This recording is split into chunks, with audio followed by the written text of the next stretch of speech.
Salve, galerinha linda, maravilhosa, misteriosa do YouTube, tudo bem com vocês? Eu sou Bruna Oliveira, sejam todos muito bem-vindos, é claro, ao canal Mistérios do Tempo. Depois de um tempinho em off, estamos aqui novamente para mais um papo nacional e possivelmente bastante sobrenatural, na verdade muito mais espiritual, porque nós vamos falar sobre fatos sobrenaturais envolvendo o filme de Divaldo Franco. Não são bem coisas sobrenaturais, mas são coisas espirituais, porque nós usamos muito essa nomenclatura, né, sobrenatural, porque é uma coisa, é uma forma um pouco mais folclórica, na verdade, de falar sobre o que é natural, mas sobre aquilo que a gente também não conhece, talvez tão bem, e sobre aquilo que nem todos conseguem ver.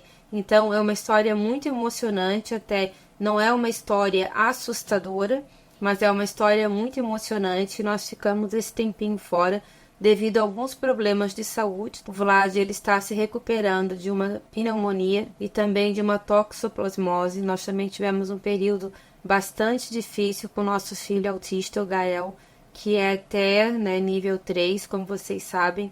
Nós agradecemos também muito vocês pela ajuda que vocês nos deram, inclusive financeiramente, para ajudar no tratamento dele, enquanto ele ainda aguarda na fila gigantesca do SUS, tá? Porque ele ainda está na fila do SUS para conseguir o tratamento dele. Então nós conseguimos muito, tá, gente? Muita ajuda de vocês, e com isso ele já começou o tratamento de fono e também o tratamento de TO, que é uma terapia muito importante para o comportamento dele, tá? Que estava muito prejudicado devido à agitação que ele tem, porque além dele ser nível 3, ele também é hiperativo. Então, tudo isso prejudicou bastante o nosso trabalho, porque nós tivemos que nos dedicar ao nosso filho e também à saúde ali do nosso Vlad, tá bom? Mas eu espero que vocês gostem do vídeo de hoje. Se gostar, eu peço que deixe o like, compartilha, porque como nós ficamos um tempinho sem colocar vídeo, é natural que o YouTube ele não recomende, né, com tanta frequência assim o nosso trabalho. Então o like de vocês logo no comecinho é muito importante, o compartilhamento de vocês, o comentário, nem que seja um positivo, um coração, um boa noite, não precisa colocar um comentário extenso, mas qualquer tipo de comentário já ajuda bastante a impulsionar o nosso trabalho, tá bom? Gostam de castelos assombrados? Nem tão assombrados assim, então conheçam também o nosso outro canal chamado Castelos do Tempo. Lá vocês vão ver que tem vídeos também que nós colocamos aqui, mas tem outros que nós não colocamos. E se vocês querem saber também quando sai vídeo novo, é muito fácil, acionem o sininho aqui na plataforma e também entrem no nosso grupo de WhatsApp, porque por lá vocês serão notificados por nós quando sai vídeo novo. Recado dado, gente, me estendi um pouquinho, mas foi necessário, tá bom? Agora vamos, é claro, direto para esse vídeo, que eu tenho certeza que vocês vão gostar bastante, assim eu espero, tá bom? Vlad, é contigo, solta a vinheta. Obrigado!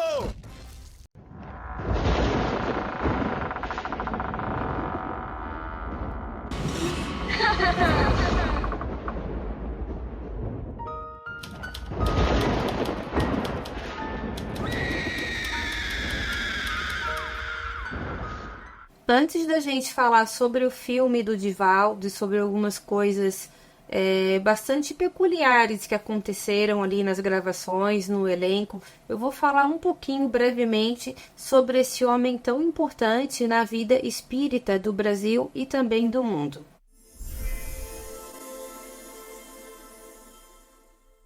Divaldo Pereira Franco, ele é um professor, médium, escritor, orador e filantropo brasileiro. Ele é considerado um dos maiores divulgadores da doutrina espírita na atualidade. Ele nasceu no dia 5 de maio de 1927, em Feira de Santana, na Bahia. Hoje ele tem 97 anos de idade e ele é filho de Ana Alves Franco e também de Francisco Pereira Franco, ambos já desencarnados já há bastante tempo.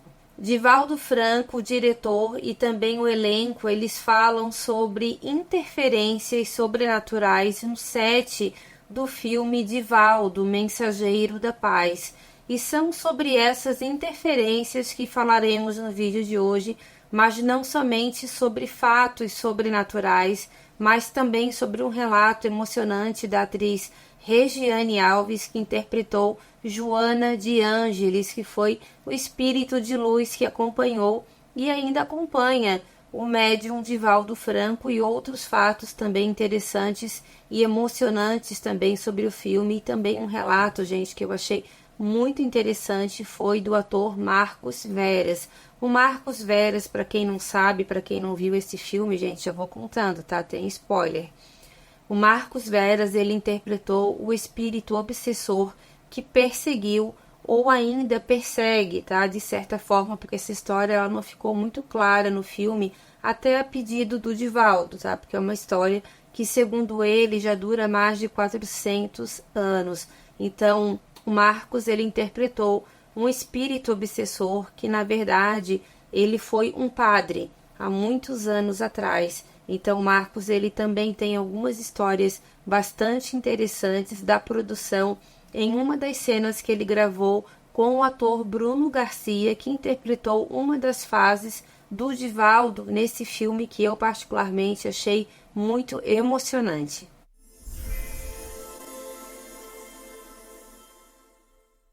Divaldo, Mensageiro da Paz, ele é um filme biográfico que narra a vida de Divaldo Pereira Franco, que é um dos conhecidos médiuns espíritas brasileiros. Na verdade, ele, Chico Xavier, Zé Arigó, que nós também temos um vídeo aqui no canal sobre o Chico Xavier, nós também temos um vídeo aqui no canal, Peixotinho, que nós ainda não temos, mas se você quiser saber também sobre ele, nós podemos pesquisar e trazer aqui para vocês também.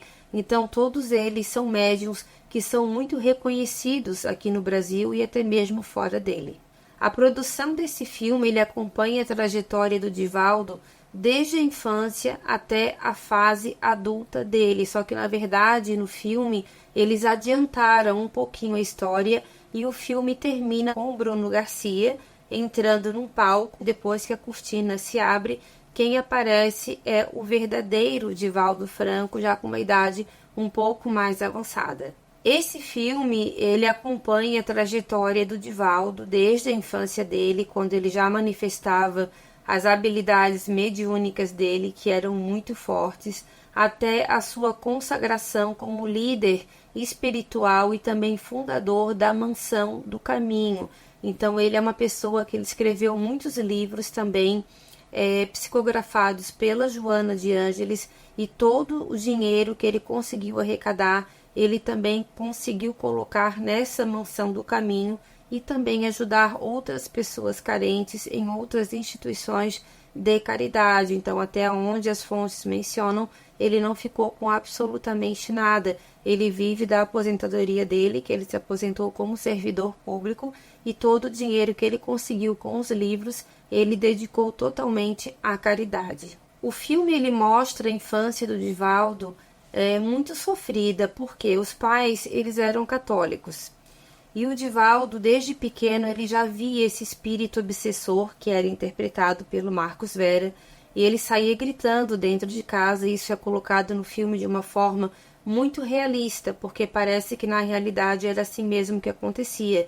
Ele tinha outros irmãos também, ele vinha de uma família humilde, mas o pai dele não aceitava aquele tipo de comportamento. Muitas vezes também o Divaldo, ele ia literalmente para a vara, né? Ele levava algumas surras por causa disso, mas a mãe dele sempre acreditou nele, mesmo ela sendo católica. Ela sempre acreditou no filho, ela sabia que alguma coisa ali de diferente acontecia, porque o filho ficava muito assustado. Não podia ser um simples pesadelo.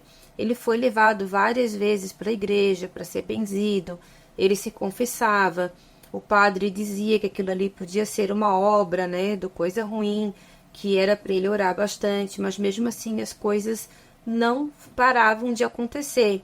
Até mesmo no filme é mostrado, né, que a mãe do padre apareceu para o Divaldo depois, alguns anos mais tarde, e que o padre acabou de certa forma se convencendo que o Divaldo realmente falava a verdade. Eu não sei se aquela cena é ficcional, mas eu acredito que ela seja verdadeira, porque em algumas fontes escritas que eu pesquisei, é mencionado sim a questão desse padre, tá? Que também, de certa forma, acreditou naquilo que o Divaldo falou, porque ele descreveu exatamente, fisicamente, como a mãe dele foi sepultada. Então o pai dele não acreditava, mas a mãe dele acreditava. Ele dizia que tinha um padre que perseguia ele, que queria pegar ele, que queria fazer mal para ele. E esse padre aparecia para ele, principalmente na hora de dormir, era aquele Deus nos acuda dentro de casa, e o pai dele não tinha tolerância nenhuma, e ele achava que o filho realmente tinha algum problema mais grave, provavelmente mental, mas a mãe sempre no fundo acreditava que o filho realmente via alguma coisa estranha. Alguns anos se passaram e ao se mudar para Salvador, o Divaldo ele encontra a sua verdadeira missão, que é ajudar as pessoas através da mediunidade. Sob a orientação da sua guia espiritual, a Joana de Ângeles, ele se dedica a aliviar o sofrimento de muitas pessoas. E assim, gente, quando ele foi para Salvador, tá? O pai dele não estava ainda totalmente convencido, né, daquilo, mas ele já estava ali com o pé atrás, digamos assim, porque o Divaldo ele teve um problema nas pernas, tá? Então teve um período da adolescência dele que ele perdeu um irmão também. Depois, mais tarde, ele perdeu uma irmã que, infelizmente, tirou a própria vida. Então, teve uma fase que o Divaldo, ele simplesmente não andava mais. Não tinha jeito, nenhum médico resolvia. Dizia que era estresse, dizia que era algum trauma por causa do falecimento do irmão. Mas até que uma médium foi chamada e ela deu jeito. E ela pediu que o pai dele fizesse uma oração ali junto com eles. Ele não quis fazer, ele fez uma oração na sala onde ele estava. E o Divaldo conseguiu novamente andar. Então, com aquilo, o pai dele ficou com uma pulguinha, digamos assim, misteriosa atrás da orelha. E ele, de certa forma, também começou a acreditar que alguma coisa de diferente realmente tinha com o filho dele. Então, quando o Divaldo foi para Salvador, a mãe dele sempre o apoiou e foi a mulher que sempre apoiou o filho nessa questão da espiritualidade, principalmente quando ela perdeu a filha dela, porque a Igreja Católica, ela não quis fazer o velório da filha, não quis, digamos assim, encomendar o espírito dela, né, para o paraíso, digamos assim, porque ela tinha cometido um ato muito pecaminoso, que era tirar a própria vida. Então ela ficou muito chateada com aquilo tudo e ela resolveu seguir aquilo que o filho acreditava, que era na espiritualidade, no caso, no mais voltado para o campo do espiritismo. Não demorou muito também para que o Divaldo ficasse conhecido por muitas pessoas. Muita gente começou a procurá-lo porque ele já demonstrava os dons mediúnicos dele no primeiro emprego dele, se eu não me engano, no segundo emprego dele. Ele já atendeu pessoas que não estavam aparecendo para outras pessoas. Isso é mencionado no filme, realmente aconteceu. Algumas pessoas chegaram no balcão, tá, onde ele trabalhava, se não me engano era uma espécie de INSS onde ele trabalhava. Ele foi atender e quando ele foi pegar a ficha dessas pessoas, já estava carimbado como falecido. Então ele já sabia que ele estava vendo um espírito, mas os colegas ficaram bastante impressionados, mas com o tempo também eles foram se acostumando e respeitando também bastante o trabalho dele. Claro que ele teve muita ajuda, ele teve muito estudo. Ele também teve momentos em que ele fraquejou bastante também, mas a Joana de Ângeles sempre estava ao lado dele para que ele pudesse seguir o caminho dele, que era ajudar outras pessoas e se tornar um mensageiro da paz.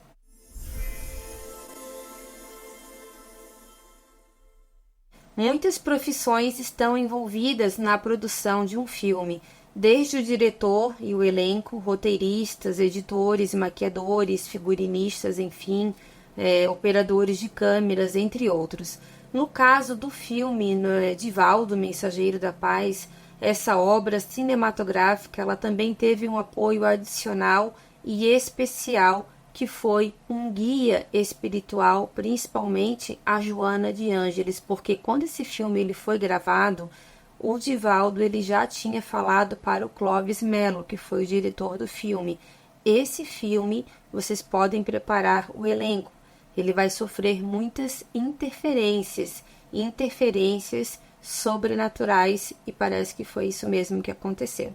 Quando o diretor e roteirista Clóvis Melo foi tirar algumas dúvidas com o Divaldo e perguntar se estava tudo bem a respeito do texto e também do roteiro, o Clóvis ouviu do Divaldo a seguinte frase, eu vou ler aqui para vocês. Abre aspas. Está tudo bem, porque senão a Joana de Ângeles já teria me falado alguma coisa. Então o Clóvis perguntou, mas ela está gostando do roteiro, Divaldo? E como resposta, o Divaldo disse, Joana está adorando, porque você está acabando comigo. Fecha aspas. Ou seja, o que ele quis dizer com aquilo é que ele estava revivendo toda aquela trajetória que ele não teve uma vida muito fácil. Desde muito jovem, ele teve que abdicar de muitas coisas, enquanto muitos jovens estavam em festas, namorando, criando as suas famílias. Ele não pôde fazer aquilo porque ele já tinha um plano espiritual traçado. Isso, gente, para quem acredita, tá? E ressaltando também aqui mais uma vez, nós não somos um canal espírita, tá? Nós não temos essa doutrina, essa formação, essa capacidade para doutrinar ninguém, mas é uma doutrina que nós respeitamos muito, mas o vídeo de hoje fala sobre esse assunto, então nós precisamos estudar um pouquinho a respeito para poder passar para vocês, mas se tiver alguma coisa também que não estiver correta, para você que tenha mais entendimento nesse assunto, por favor, deixa aqui pra gente no comentário, tá bom?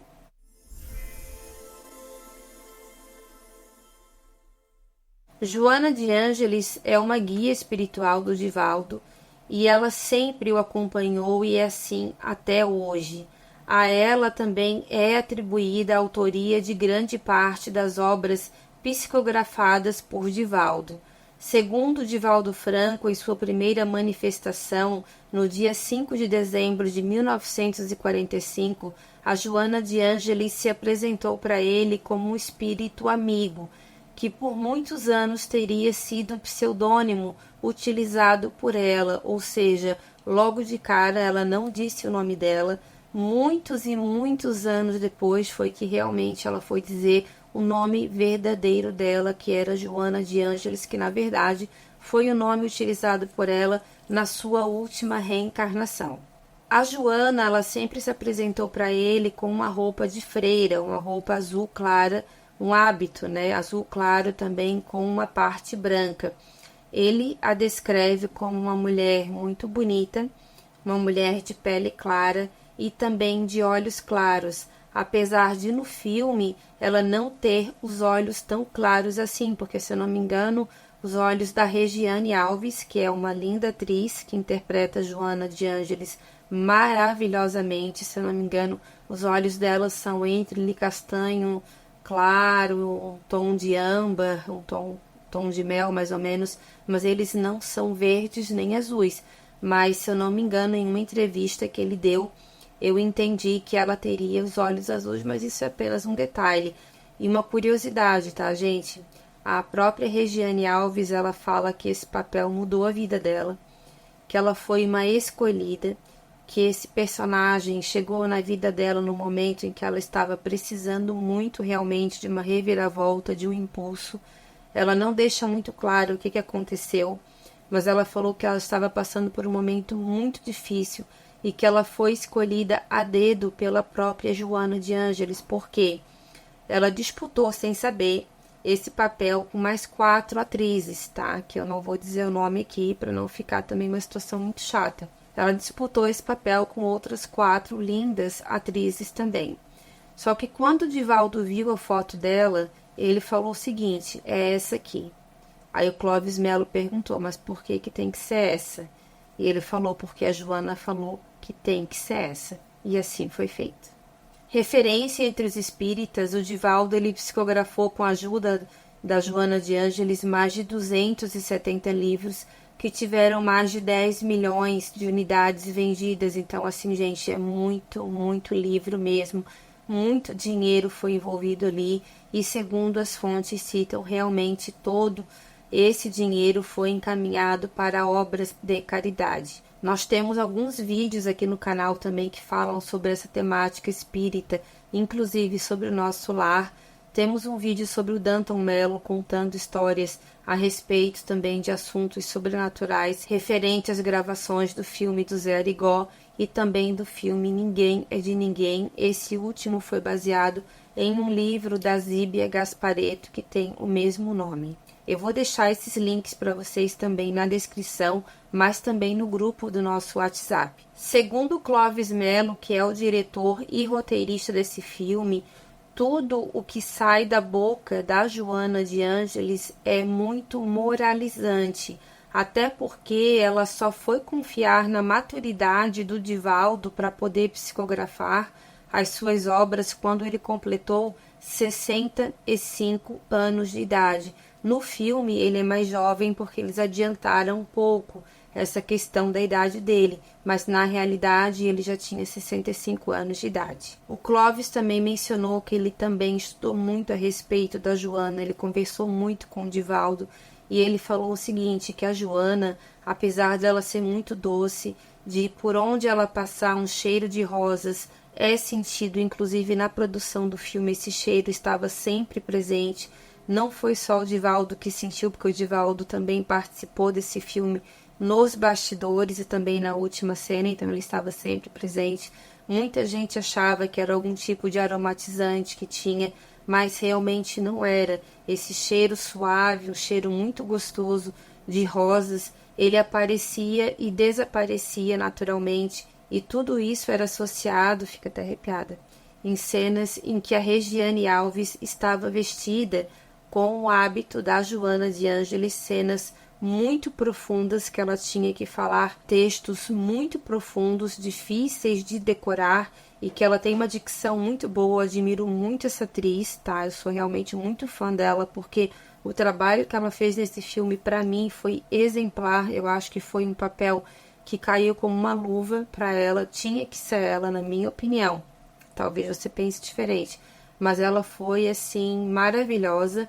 E sempre que ela falava aquelas palavras tão bonitas para o Divaldo, aquele cheiro de rosas ficava muito proeminente, e quem não acreditava, no mínimo, ficou na dúvida que realmente alguma coisa sobrenatural estava presente.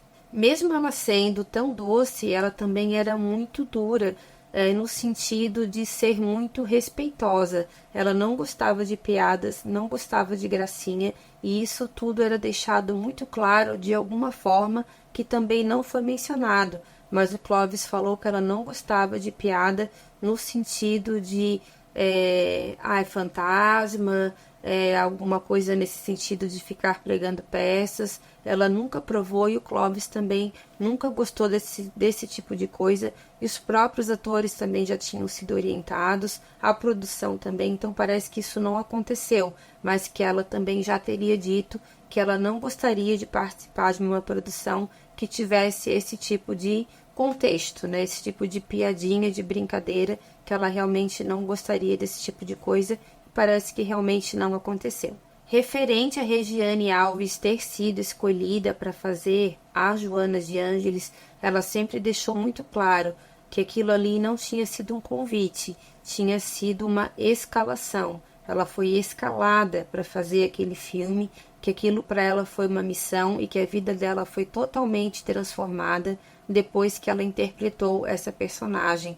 E uma coisa muito interessante também que o Clovis de Mello comentou é que no primeiro dia que ela vestiu o hábito, todo mundo foi assim, correndo para ver ela vestida, e assim, muita gente começou a chorar.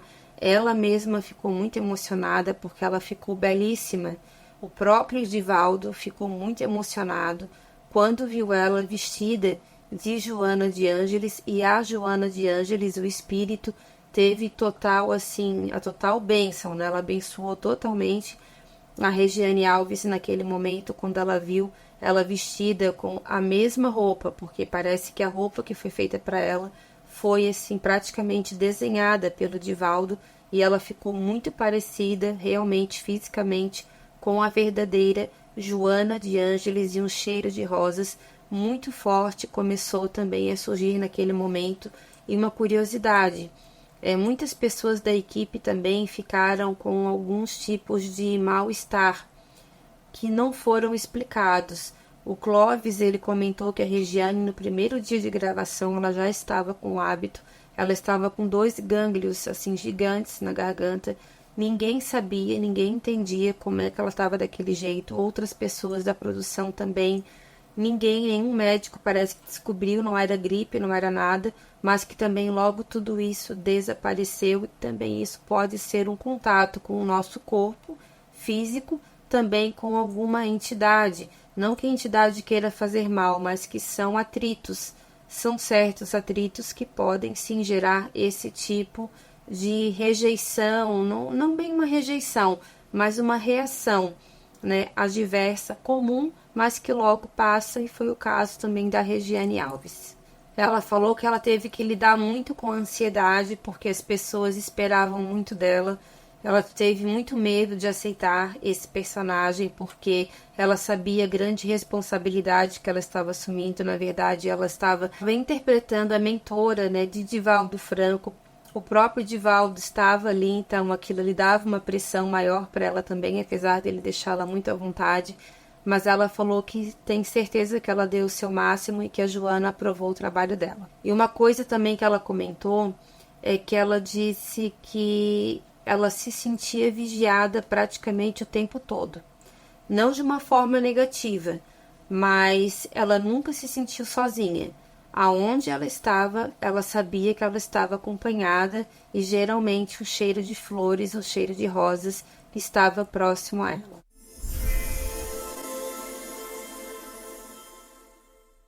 No filme, Divaldo sofre muito com a presença de espíritos obsessores, mas existe um que o perseguia há cerca de 400 anos. O ator Marcos Veras, ele interpretou esse obsessor, que era uma entidade espiritual que perseguia o Divaldo desde sua infância, como eu comentei para vocês no começo do vídeo. No decorrer dessa trama, também é revelado de uma forma não tão esclarecedora que esse obsessor, ele na verdade, ele foi um padre em uma vida passada durante a Inquisição. É sugerido no filme que o Divaldo fez alguma coisa contra esse padre, só que nunca foi deixado muito claro o que aconteceu entre eles, mas que parece que alguma coisa também teve a ver com a mãe desse padre, e que o Divaldo, em outra vida, teria, de certa forma, induzido esse homem a ter feito alguma coisa contra ele próprio. Mas não dá para afirmar, porque tudo isso não é deixado muito claro no filme, mas que ele já havia perseguido o Divaldo em outras vidas, não somente nessa, e que foi um perdão muito difícil de ser dado, se é que ele foi, porque no filme eles começam, no final do filme, dá a impressão que eles dão uma certa trégua, mas não se sabe se é uma trégua definitiva, se é apenas um começo, porque a mãe desse obsessor, ela reencarna. E quem que cuida dela? O Divaldo. E é ali, então, que uma certa trégua é sinalizada. Esse obsessor, ele sai de cena, ele disse que ele vai tentar perdoar, mas que não vai ser fácil, né? Que ele não promete nada, mas que ele vai tentar. Mas dá a entender que sim, que ele talvez já tenha sido encaminhado para a luz, e eu espero que isso já tenha acontecido, porque é um sofrimento muito grande de 400 anos, tanto para ele quanto também para o outro lado. O Marcos Veras, ele se preparou muito para esse papel, e ele comentou que ele respeita muito a doutrina espírita e que foi um personagem muito marcante, na verdade, na carreira dele, que foi um espírito realmente de um padre que se tornou um grande e maligno obsessor, e que ele carregava também no rosto dele uma cicatriz, tá, próxima do olho. Só que essa cicatriz também no filme não foi explicada, mas ele deixa escapar, digamos assim, que o Divaldo teria induzido ele a ter feito aquilo com ele próprio, mas o Divaldo fala que hoje ele é outra pessoa, que o amor, né, que ele quer transformar aquele ódio em amor, e que a única coisa que ele quer é tocar o coração dele. E dá para ver que no final do filme, aquele espírito ele já está ficando um pouco mais enfraquecido, porque ele tenta tanto prejudicar o Divaldo, mas o Divaldo ele não desiste de tentar convencê-lo a perdoá-lo. Então já dá para ver ali no filme que pelo menos da metade para o final, pelo menos no filme, eles já estão praticamente como velhos amigos, porque mesmo resmungando um contra o outro, eles estão sempre juntos. Então é uma coisa assim que já estão há tanto tempo juntos que no final o próprio obsessor ele já está sendo vencido pelo próprio cansaço.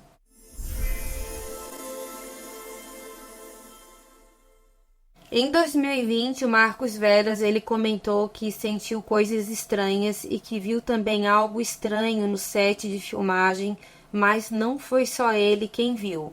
O Marcos Vera ele fez esse comentário no programa do Porchat.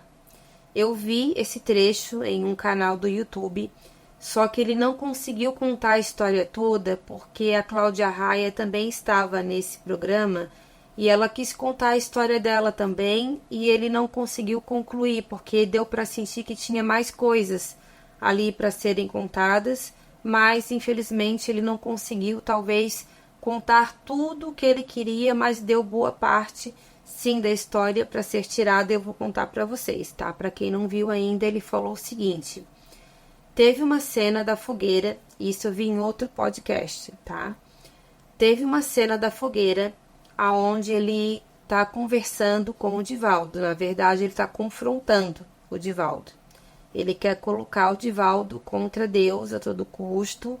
E ele sempre quer botar o Divaldo contra as pessoas, dizendo que é tudo de ruim para ele. Ele quer deixar o Divaldo louco. Na verdade, é essa a sensação que ele passa no filme.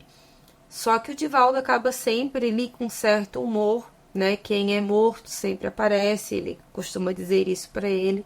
Então sempre vem um pouquinho de humor primeiro para depois vir a lambada, vamos dizer assim.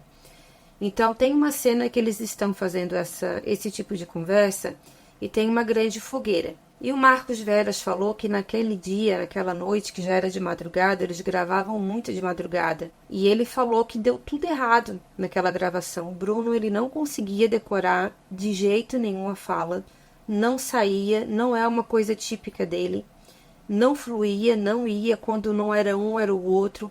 Quando eles conseguiam falar, a fogueira apagava, ou chovia, ou dava um barulho, quebrava alguma coisa, uma lâmpada estourava. Eu sei que eles foram até próximo 4, 5 horas da manhã para conseguir gravar aquela cena. Então foi uma coisa muito enrolada e eles sentiam que tinha alguma coisa ali que não estava fechando. Até que de repente alguém da produção falou assim: ô pessoal, bem assim, ô pessoal, não pode passar aí atrás. Atrás de quem? Do Marcos Veras e do Bruno Garcia, que interpretava o Divaldo. E o Marcos, o obsessor. Só que quando o Marcos Veras e o Bruno olharam para trás, eles não viram ninguém. Só que esse pessoal da produção continuaram falando: saiam daí, vocês não podem continuar aí atrás, tá atrapalhando a gravação. E eles se revoltaram porque essa gente não saía de lá. Tiraram lá aqueles aparelhos e foi todo mundo atrás dessa galera que ninguém estava vendo, só a produção. E quando chegaram lá atrás, não havia absolutamente ninguém e era um espaço onde não tinha saída. Depois que eles foram lá, que eles entenderam, né, que o Divaldo falou que era a interferência que eles estavam sofrendo e que era aquilo que ele já tinha dito, eles conseguiram terminar a cena. Então ele falou que depois daquilo realmente ele acreditou que provavelmente eles não estavam conseguindo gravar por alguma coisa que estava ali tentando atrapalhar, porque tinha tanto a interferência positiva, mas também tinha a interferência negativa, principalmente referente ao personagem do Marcos Veras. Por quê? Não por causa do ator, mas por causa da carga negativa que ele tinha que passar. Então, quando você tem que passar uma carga muito negativa, você atrai, de certa forma, algo negativo. Então, coisas ruins que possivelmente estavam ali se manifestaram naquela hora, e isso para os médiums, né, de plantão que estavam ali naquele momento.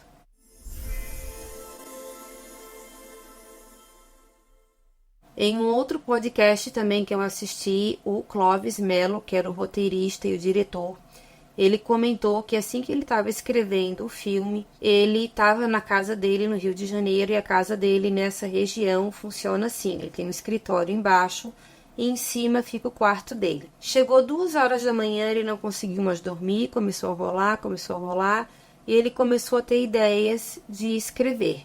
Então ele falou que ele é assim: quando ele tem ideia, não importa o horário, não importa onde ele está, ele começa a escrever. A esposa dele estava dormindo, ele não quis acordá-la, então ele desceu, foi até o escritório dele, que ficava exatamente embaixo do quarto dele, e ficou ali por cerca de 2 horas. Escreveu. Quando ele terminou, ele subiu bem devagar e deitou, ao lado da esposa. Só que quando ele deitou, ela estava acordada. E ela falou o seguinte: onde é que você estava? Ele falou: eu fui escrever. Ela assim: que estranho. Ele assim: por quê? Daí ela falou assim: não, porque eu sonhei que você estava escrevendo e que tinha uma mulher que estava com uma mão no seu ombro.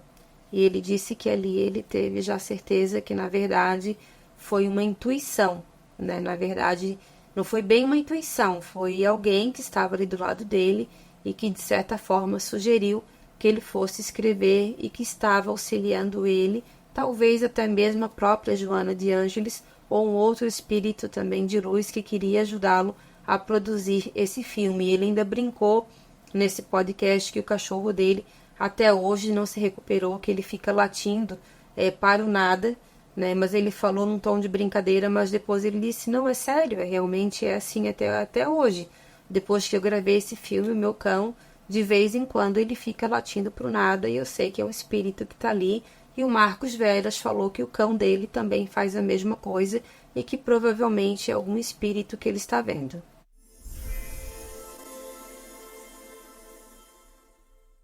Alguns membros do elenco e também da equipe técnica mencionaram ter sentido presenças estranhas e vivenciado situações incomuns que foram interpretadas como possíveis interferências sobrenaturais. Essas experiências aconteceram principalmente em momentos de filmagens de cenas mais intensas relacionadas ao tema espiritual do filme. Então, teve muita gente que falou que viu sombras, que viram luzes, que sentiram cheiros muito bons, mas também sentiram cheiros muito ruins, lâmpadas estouravam, materiais de alta qualidade eram danificados do nada. Muitas pessoas da produção também desistiram, não quiseram mais ficar. Muita gente caía no choro do nada. Muita gente começava a rezar porque sentia que tinha alguém ali do lado. Muita gente começava a se sentir mal. Outras pessoas se sentiam exatamente o contrário. Se sentiam muito bem. Então, cada um reage de uma forma. Então, foi um filme que, sim, teve muita carga emocional. A própria Regiane Alves falou que quando ela se viu de Joana de Ângeles pela primeira vez, ela ficou muito emocionada e ela caiu no choro, literalmente, porque ela não sabe por que ela começou a chorar daquele jeito, mas não foi só ela. Muita gente que viu ela daquele jeito não queria sair do lado dela porque se sentia muito bem e aquele cheiro de rosas sempre estava presente no set de filmagens. Então foi um filme muito bonito, eu particularmente recomendo para quem gosta de filme espírita e que ainda não assistiu. Assistam, gente, porque realmente vale muito a pena, é muito, muito emocionante. A parte do momento em que a mãe do Divaldo faz a passagem dele também é muito emocionante mesmo, tá? Isso para quem acredita, e para quem não acredita eu peço que deixe comentário com bastante respeito, porque senão ele vai ser deletado, tá bom, gente? Um beijo grande para cada um de vocês e até a próxima história. Tchau, tchau. Obrigado!